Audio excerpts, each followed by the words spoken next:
All right, guys, we're learning new details right now about Starbucks racial bias training. Starbucks is shutting 8,000 of its U.S. stores for a training session on May 29th with an expected 175,000 employees attending.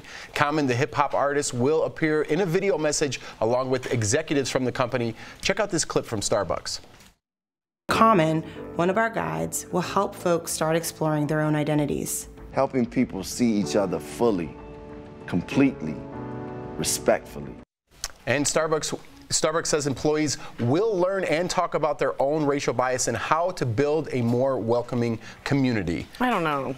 This common thing seems... Tell me why. Well, I know you're going to say it's a good first step, but it just seems like an instructional video on like Southwest Airlines. It really does. It's not mandatory. So it's 2 hours of Common talking to you. You don't have to go to it. The people who are probably the most racist aren't going to be sitting in. I just don't see how this to me is a bit of a Band-Aid. Well, you do get paid, by the way. If you do go to this, it is a pay like you're working. Right, and it's on a Tuesday, I believe. So if you're an employee who works on the weekend, then do you not get to go? I'm assuming Starbucks will make the video available. But here's the interesting thing. Look, if someone has been a lifelong racist, is a 2, 3, 4 hour session going to change their point of view? No, I don't think so. But hopefully it will give them the mindfulness to maybe think before they say. If you're a hardcore racist, you aren't going to this meeting.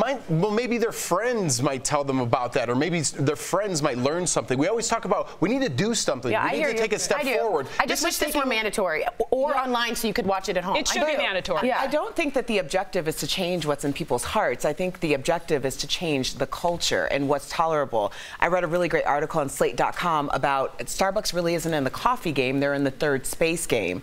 And what I thought about was the fact that now we have a lot of competition for Starbucks in that third space, which is not your home, not your office, but your home third office. Space, is that right? At Starbucks. Well, now we have co-working spaces. My brother and sister-in-law own one in Chicago where you get the space and you get free coffee. So it's like you're paying for the third space with your expensive cup of coffee. So this is a whole new business model that they have to protect themselves from the competition, because this is something that we hadn't seen even 5 years ago. Then make it mandatory.